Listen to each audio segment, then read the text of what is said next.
Today we're going to be reviewing the Green Lantern Movie Masters Isamot Cole figure. This is from the Green Lantern movie line that has been moving relatively slowly.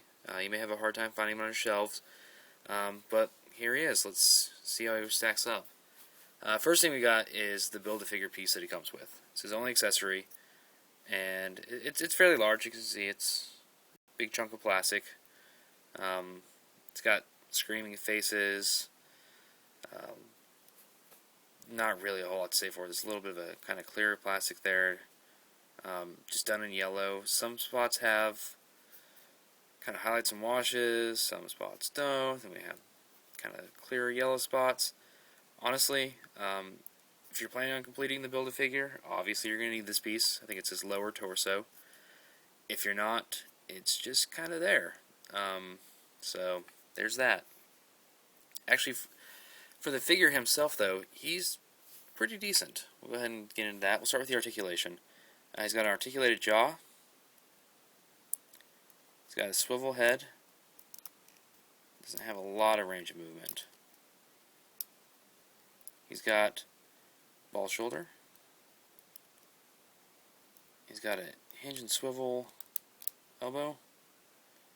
And hinge and swivel wrist. His torso has a little bit of swivel joint in there. Does have a little bit of movement there, but not tons. He's got the DCU hips here. The hinge out. If I can get a good hold on him. Hinge out and then swivel. For the knees, he's got hinge and swivel knees. And no ankle articulation. But he does have hinge tail, which moves more down than up, partly because of the sculpt. So that's your articulation. As far as the sculpt goes, it's pretty accurate to the movie. The movie figure is much different than the actual comic book figure, or not comic book figure, but comic book character. They took some liberties, and I like him. He looks a little more alien. Did a decent job. He's got lots of spines on him that the paint kind of doesn't bring out so well. As you see, there's kind of a glued part on top there. They could have filled that a little bit better. The paint's not going to bring out a lot of the detail, which is a shame. But the sculpt itself isn't shabby.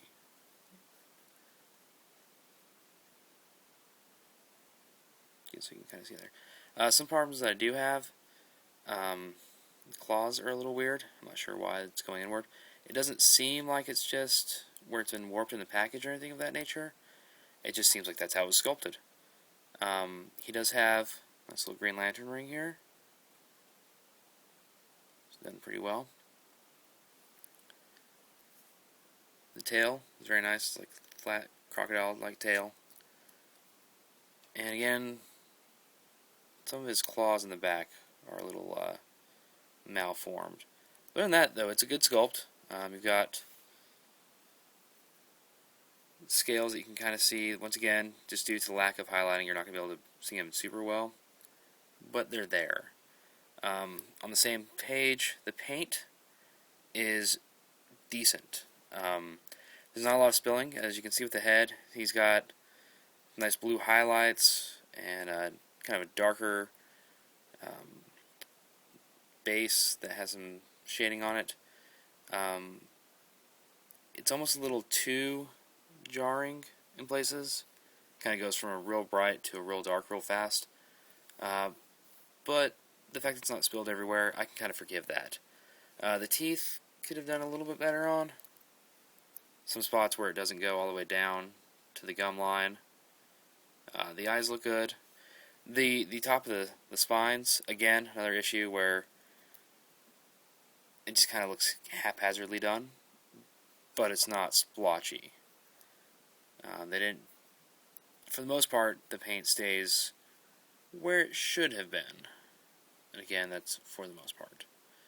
But there's not a lot to it. It's, you do a bright green, metallic green for the costume with darker green, and then the head and spines. That's really all there is to it. The ring itself is well done. The claws, there are a little bit of spots where they could have a little bit more definition between where the claw ends and the actual body begins.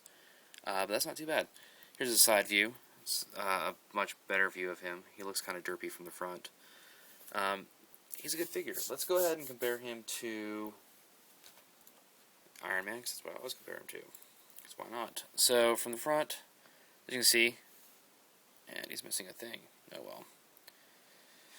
As you can see, he's probably about 4 or 5 inches. Probably closer to 5 inches. But from the side is really, he makes it up from the side view. And he's good. I like him because he's not just another humanoid Green Lantern. He actually looks more lizard alienish, which is nice.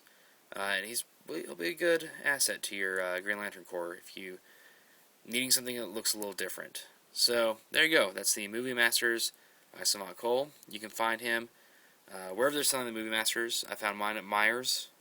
Walmart should also be selling them. Toys R Us. Again, whether or not they stock them, that's going to be the hard part. But these